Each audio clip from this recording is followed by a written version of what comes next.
Now this section, first of all, we are going to learn about how do we handle events in React application.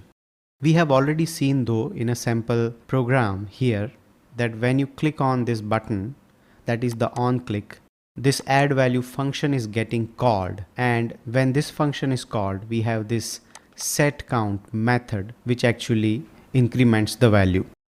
So that's how normally we do it. Let's also put a decrement button. So I'm going to take one more button here, and here I'm going to say, for example, decrement value. This also means that I'm going to take another function. So I'll say the next function, and that is going to be the decrement value. And in this, I'm going to reduce the value by 1. That's what we are going to do. Now I do not need to put this console log, right? So I'll just remove this. Now here, whenever you click on these buttons, it's going to perform this job. So let's go to the browser first and see how does it behave. Let me change the text also. I'll say decrement. Now when you say increment, it does the increment, and here it says the decrement. This is a normal way to deal with events, that you call the function on a specific event. Let's also try the same code with a different approach.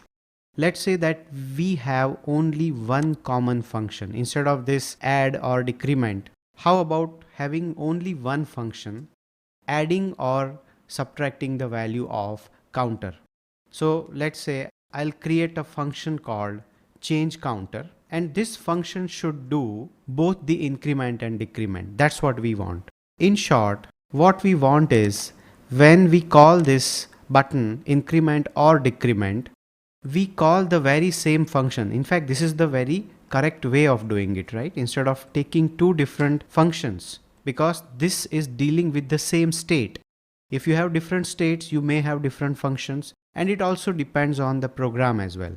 But at least in this case for sure, you are dealing with the counter, that is increment and decrement. Imagine you have more operations on the counter. So you should not have multiple functions for each operation generally. Instead, what you would prefer is you will pass parameters.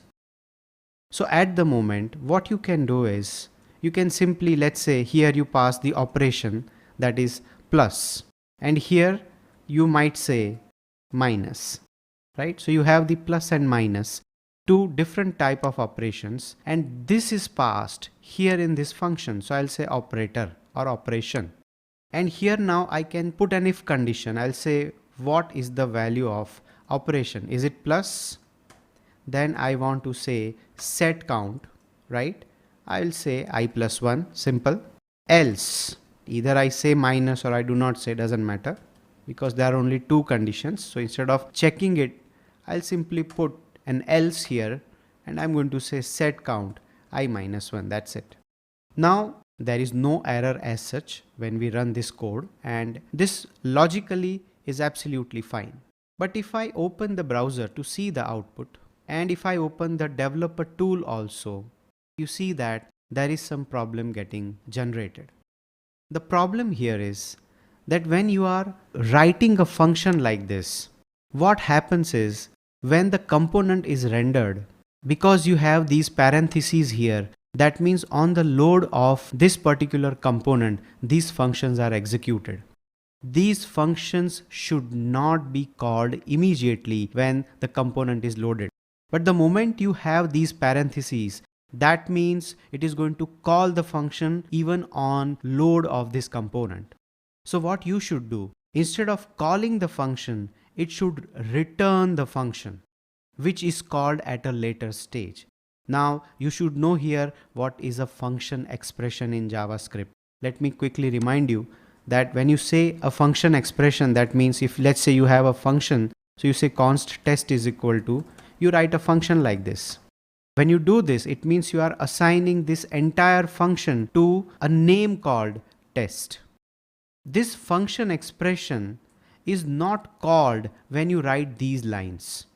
So the similar thing here, that this function should be returned, right? So what I can do, I can simply write a return statement and return the function. But actually when you are using this particular syntax, that is the arrow function, in arrow function you do not need to write return statement.